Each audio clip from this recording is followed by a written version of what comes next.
Olá, tudo bem? Bem-vindos ao curso de Química Geral. Bom, na aula anterior, a gente estava discutindo ainda o equilíbrio iônico da água e relação e as influências com as teorias ácido-base, e a gente já conseguiu estabelecer uma escala de pH para determinar quem era ácido, quem era base e também quantitativamente quais eram as variações das concentrações das espécies hidrônio e hidroxila. A gente fundamentalmente ainda estava trabalhando com ácidos fortes e bases fortes, que são compostos, substâncias que em solução eles vão se encontrar quase que completamente ionizados e quase que completamente dissociados. Entretanto, a gente tem uma gama muito grande de compostos que não são ácidos fortes e não são ácidos bases fortes. Nós vamos precisar levar em consideração agora diferentes sistemas para ácidos fracos e bases fracas. Tem uma quantidade que eu diria muito maior de ácidos e bases fracos do que ácidos e bases fortes, que é uma quantidade muito menor. Então, a gente vai levar em consideração as soluções mistas, que quer dizer que no equilíbrio, naquelas situações, assim como a gente viu lá para a água, a gente vai ter as três espécies, fundamentalmente, né? Tanto a espécie molecular ou iônica, quanto os cátions e os ânions, que são provenientes da ionização ou da decomposição. Então, pode ser que a gente tenha, vamos pegar uma situação hipotética, né? Aqui, uma solução que a concentração molar é 0,10 de ácido acético em solução aquosa. O pH dele é próximo de 3. Para a mesma concentração, 0,10 molar de ácido clorídrico ou cloreto de hidrogênio, o pH dele vai ter um valor 1. Então, note que para a mesma concentração, os valores de pH, tanto para o ácido acético 3 quanto para o ácido clorídrico 1, vão ser diferentes. Isso em função, né, da característica que essa espécie é um ácido forte e essa espécie é um ácido fraco. Então, já deu para a gente perceber que tem um impacto importante a ser considerado. Assim também, como a gente vai observar que as concentrações de H3 ou mais, elas vão ser bem menores, já que o pH dele é maior para o ácido acético do que para o cloreto de hidrogênio, que significa que para o ácido acético a gente vai ter uma quantidade menor de H3 presente nesse composto.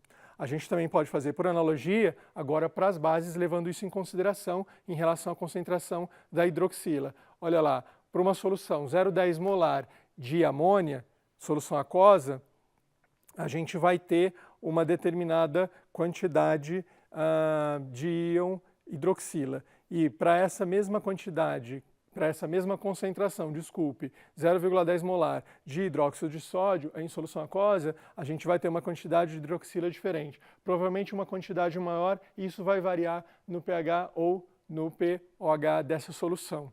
A explicação vai estar relacionada porque essas espécies não estão completamente dissociadas. A gente vai ter a presença delas misturadas. E aí a gente vai precisar recorrer, então, já que nem todas elas estão dissociadas, as constantes de acidez e basicidade. Constante de acidez para os ácidos, constante de basicidade para os compostos básicos. Quando a gente pensa, então, como é que essa organização, né, dentro desse recipiente, nível subatômico, nível atômico molecular, nível molecular, na verdade, essas espécies vão estar presentes, a gente vai ter as moléculas, por exemplo, de ácido acético, íons ou ácidos, no caso de um ácido, uma pequena concentração de íons H3 ou mais, que são provenientes da dissociação da ionização, e a base conjugada presente dele, nesse caso do ácido acético, liberando H3 ou mais, formando acetato, que é a base conjugada para o ácido acético, através da transferência de próton. Então a gente vai ter a sua base conjugada.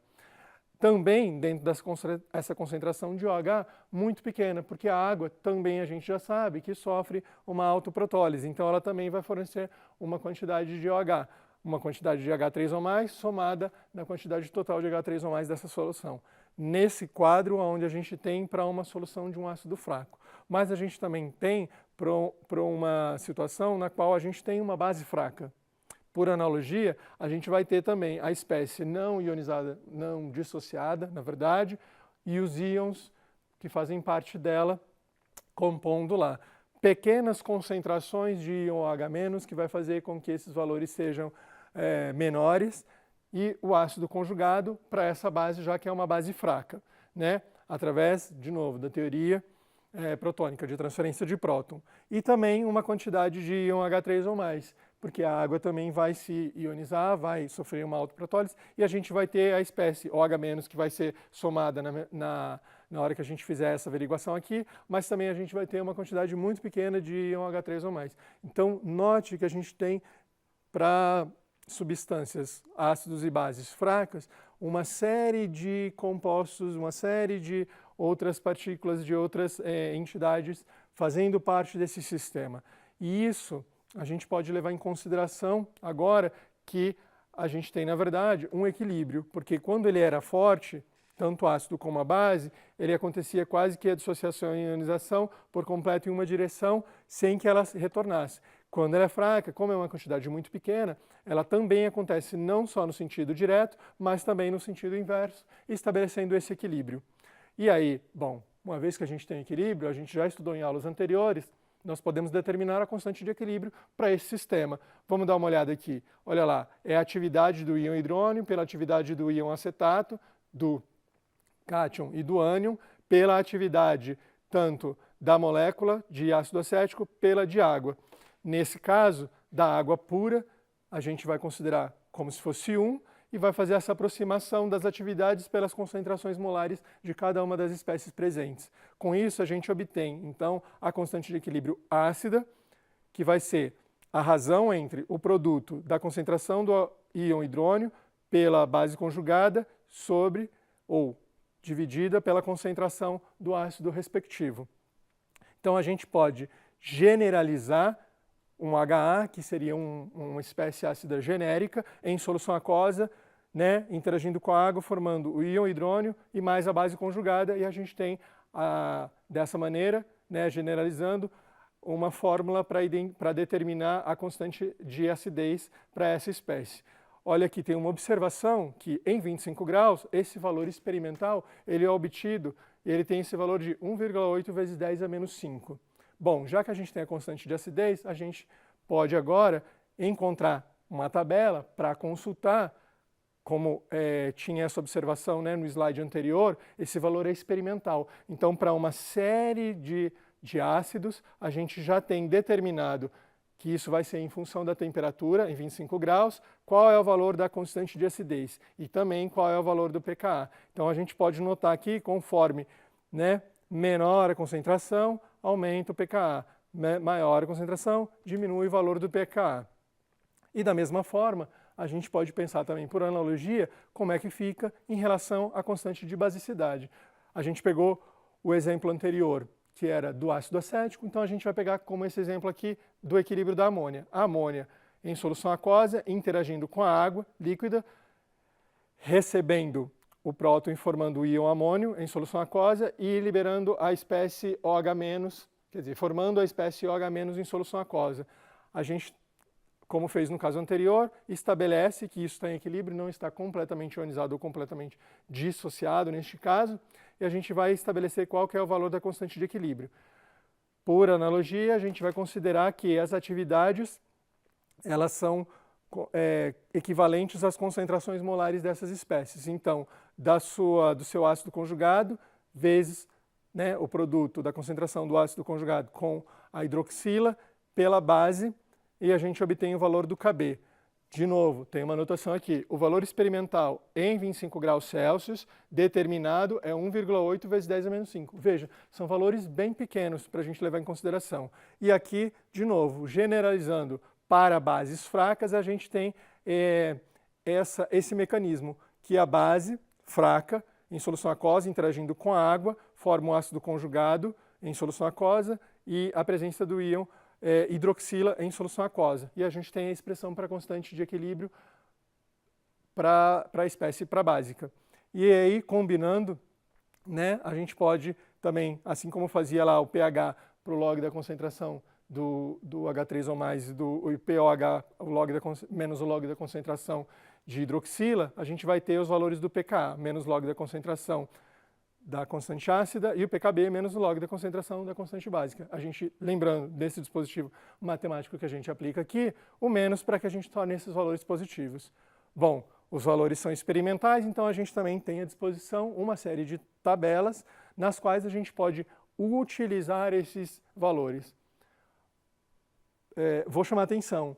Não precisa memorizar, não precisa gastar tempo decorando, né, tentando lembrar qual é o valor do KB ou do PKB para cada uma dessas substâncias. Tabela serve exatamente para isso, para que a gente possa consultar. O que precisa ficar claro é que vocês consigam identificar e caracterizar quais desses compostos são fortes, são fracos e as implicações que essa força vai trazer. Então a gente vai precisar recorrer, né, a outros sistemas. Então aqui a gente tem agora uma relação, né, da força do ácido, se ele é mais forte ou se ele é mais fraco, né, com a sua base conjugada. E aí a gente tem alguns exemplos para a gente obter essa relação no equilíbrio. Então, se o pKb, por exemplo, do ácido cloroso é 12, o pKa dele vai ser 2, porque o total tem que ser 14, como a gente tinha visto anteriormente, para manter esse equilíbrio. Se o ácido acético, o pKb dele é 9,25, o pKa dele vai ser 4,75. E assim sucessivamente, para uma série de substâncias, uma série de compostos, a gente vai recorrendo a essa relação. E a gente consegue, então, fazer agora, nessa relação de equilíbrio, o produto entre o Ka, a constante de equilíbrio para o ácido, e a constante de equilíbrio para a base, fazendo, né, essa multiplicação entre esses dois sistemas, a gente obtém esse valor, o produto iônico da água, e o produto iônico da água a gente já conhece que é o Kw. Então, o produto da constante de acidez e a constante de basicidade, a gente obtém a constante de equilíbrio da água através do produto iônico da água, que é a concentração entre H3 ou mais e o OH-. E aí a gente faz, né, estabelece essa relação entre o log do Ka, assim como a gente tinha lá, o log do Kb e o log do Kw, para obter os valores do P. Multiplicando tudo isso por menos 1, a gente vai ter que o pKa mais o pKb vai ser igual ao valor do pKw. Então, conhecendo ou recorrendo àqueles valores da tabela, se a gente tem o pKb, pelo valor do pKw, a gente pode obter o valor do pKa. E assim, no vice-versa também, tendo valor para o pKa, para o ácido, conhecendo o pKw, a gente vai obter o valor do pKb para esse sistema.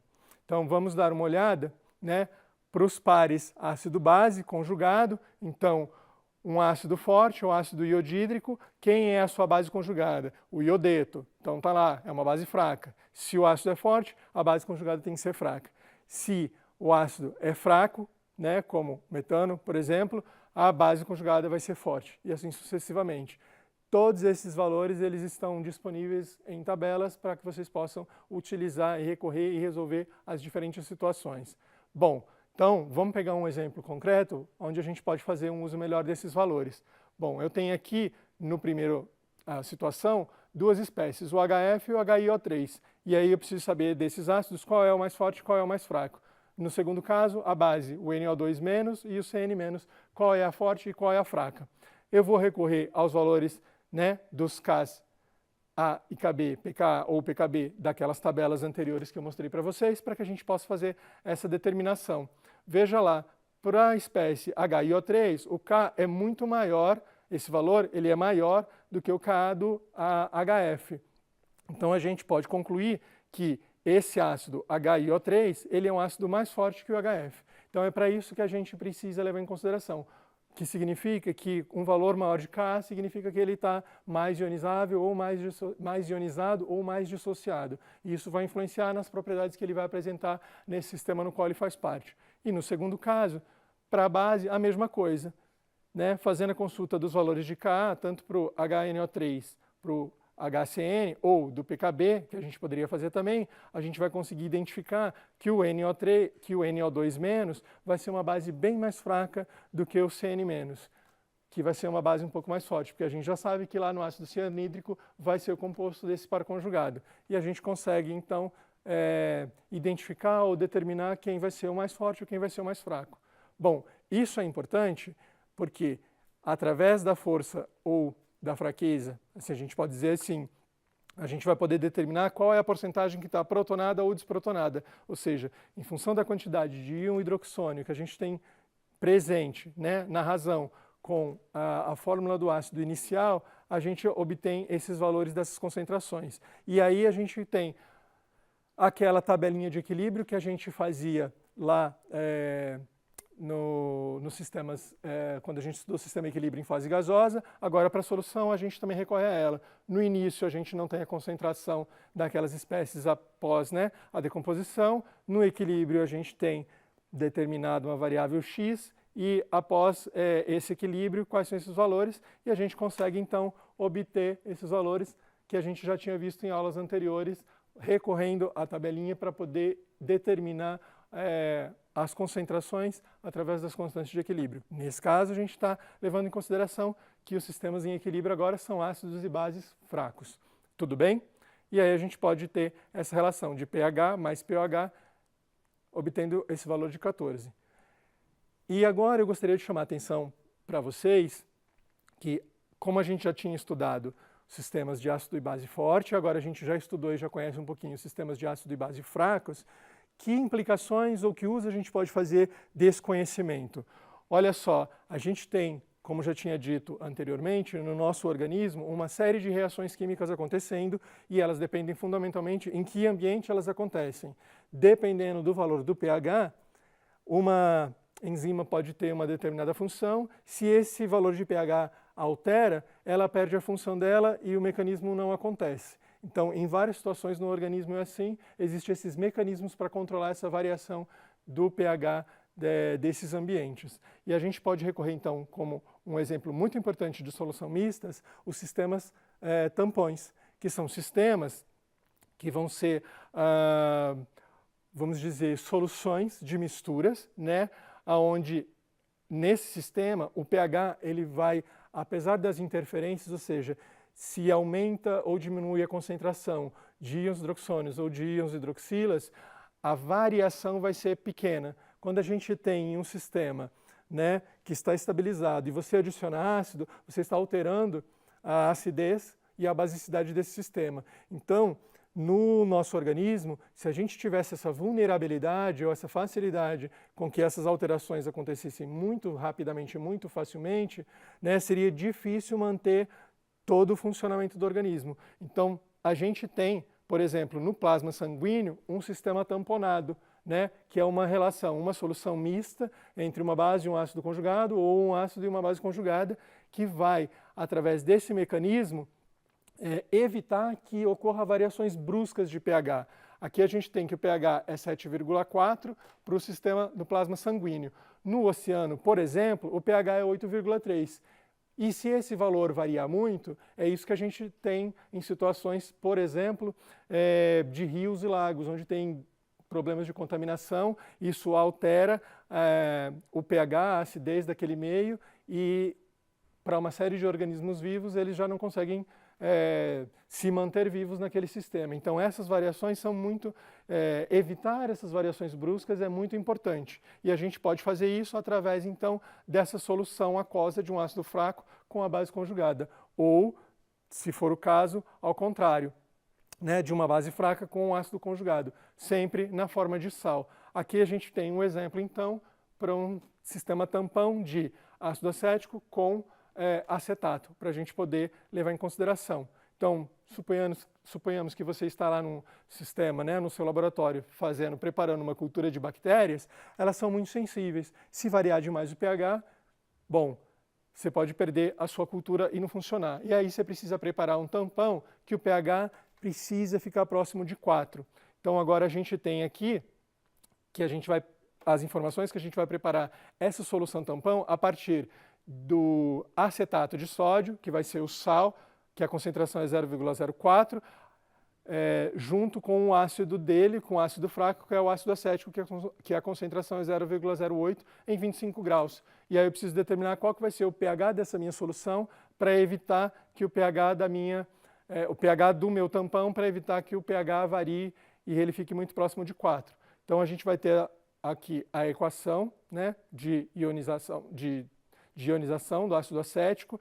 A gente recorre lá naquelas tabelas os valores do pKa e do Ka, e a gente consegue determinar então qual é a concentração de H3 ou mais, porque o Ka a gente já tem, a concentração de ácido a gente tem, a concentração do acetato, da base conjugada dele na forma de sal, a gente também tem, e a gente consegue determinar qual é o valor da concentração de H3 ou mais. A gente chega nesse valor e, pela escala de pH, o pH é 4,44.